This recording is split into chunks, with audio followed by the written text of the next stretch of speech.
त्रिलोक के वीरगण इस मैथिल अधिवेशन में उपस्थित थे, किंतु मेरे गुरुबंधु की उपस्थिति मेरे लिए खेत का विषय है।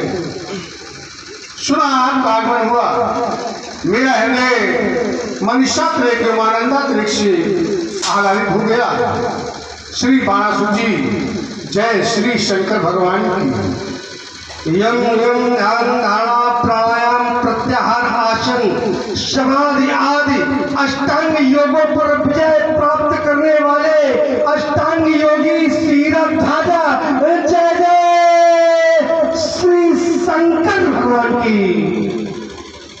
आपको इस मैथिल अधिवेशन में देखकर मेरे हृदय के उद्गार इस प्रकार है। कहे योगी कहे, प्रेम पियासे नयन हमारे,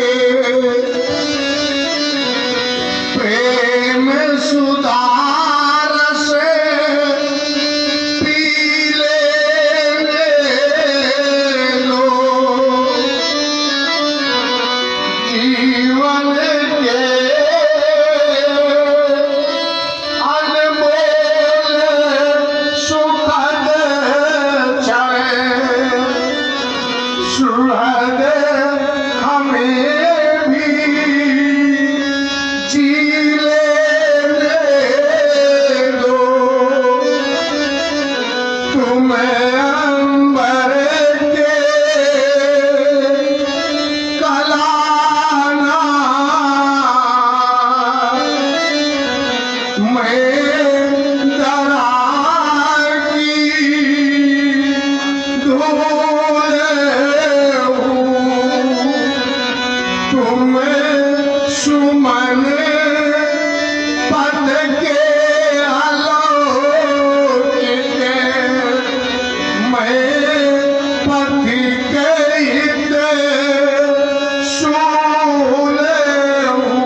इस मैथिल अधिवेशन में ये जनक आपका स्वागत कर रहा है। योगी राज जनक किया गया आपके द्वारा अभ्यागत का स्वागत।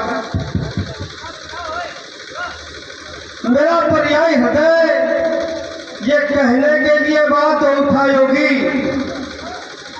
आपने कहा मैं पथिक हित सूल हूं, तो मेरा ध्यान गया उस नाविक की धैर्य परीक्षा क्या, जब धाराएं प्रतिकूल न हो, और उस पथ की पथिक परीक्षा क्या, जिस पथ पर बिखरे सूल न हो। सुगम पथ तो सभी अपना लेते हैं, जब पथ कठिन हो, कांटों से भरा हो, तब राही मंजिल तक पहुंचे वो सच्चा पथिक है। आपने कहा तुम अंबर के कलानाथ और मैं धरा की धूल हूं। आपने अंबर और धरा को मिलाया तो मेरा ध्यान गया कि जो धरती से अंबर जोड़े, जो धरती से अंबर जोड़े, उसका नाम मोहब्बत है, और जो शीशा से पत्थर तोड़े उसका नाम मोहब्बत है। कतरा कतरा सागर तक बह जाती है हर उम्र, मगर जो उल्टा दरिया बहता मोड़े उसका नाम मोहब्बत है। योगीराज जनक मधुरिमा यदि कंठ में न होती तो ये कंठ पुष्पान बन गया होता, और वेदना यदि हृदय में न होती तो ये हृदय पाषाण बन गया होता, और याचना यदि भक्त में न होती तो भक्त भगवान बन गया होता, और वासना यदि प्रेम को न चलती तो प्रेम वरदान बन गया होता। योगीराज जनक बहुत मीठा गाते हैं। एक खुश हुआ कि गीत अधर का क्या नाता है, गीत अधर का क्या नाता है, तो उत्तर मिला जिसमें जितना दर्द अधिक है वो उतना मीठा बोले गीत आता कहाँ से है, गीत आता कहाँ से है?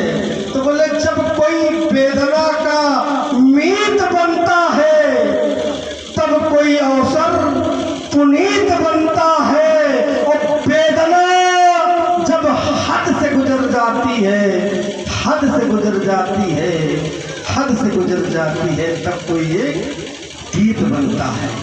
इसलिए योगी राज जनक जिस समय आपके धूलिभाल पर दृष्टिपात करता हूँ तो पाता ये हूँ कि आपके मस्तिष्क पर चिंता की रेखाएं स्पष्ट प्रतीत हो रही, होनी भी चाहिए। इस संसार में जो भी बेटी का पिता है, जब उसके पाणिग्रह संस्कार का अवसर आता है, वो दिन आता है, तो हर पिता के मस्तिष्क पर चिंता की रेखाएं स्पष्ट दिखाई देती। मेरा जब ध्यान गया तो मैं कहने के लिए बात तो उठा योगी राज जनक,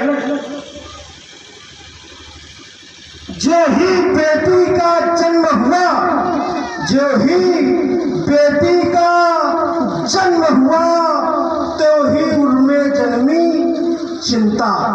और जो जो बेटी बढ़ती जाती, त्यो त्यो बढ़ती जाती चिंता। क्योंकि व्यक्ति के पास जब धन का अभाव होता है तो उसके पुत्री के अनुरूप न तो घर मिल पाता है, न तो पर मिल पाता है। तब स्थिति क्या होती है? अरे तब धन अभाव में यही बेटियां और दुष्ट घरानों को जाती, और संभव है दहेज के खातिर हर रोज जलाई वो जाती। तो जो जो बेटी बढ़ती जाती, त्यो तो बढ़ती जाती चिंता। हर पिता सोचता है कहाँ से दूंगा, कैसे दूंगा, कहाँ से दूंगा, कैसे दूंगा, दिन रात सताती यह चिंता। इसलिए योगी राज जनक तुम्हारे सुता के लिए आशीष से ही, आदेश से ही आज तुम्हारी बेटी से पहले विदा हो तुम्हारी चिंता। चाहता ये हो कि विश्वास बनाए रखिए, क्योंकि जहाँ जहाँ विश्वास का अभाव हुआ है, विश्वास स्थायी नहीं रहा है, वहाँ वहाँ भुगतना पड़ा है। हमने जाना है कि विश्वास से विश्वास का उपहास जिसने भी दिया है, विश्वास से विश्वास का उपहास जिसने भी किया है, तो कोटि जन्मों तक निरंतर विश्वास का उपवास उसने भी किया है। यदि विश्वास को विश्वास से खोना पड़ा है तो विश्वास की अर्धांगिनी को जीवन भर रोना पड़ा है। मैया सती ने विश्वास नहीं रखा, भुगतना पड़ा। तो चाहता ये हो, आपकी बड़ी सुंदर व्यवस्था चल रही है, इस सुंदर व्यवस्था में यदि कोई व्यवस्था उत्पन्न करे तो उसकी व्यवस्था ये बाण अपने व्यवस्था के अंतर्गत करे, आदेशित करे। राजा जनक कहे आए आदेश की आवश्यकता नहीं है, समय के अनुसार सहयोग की आवश्यकता है। आए पधारें।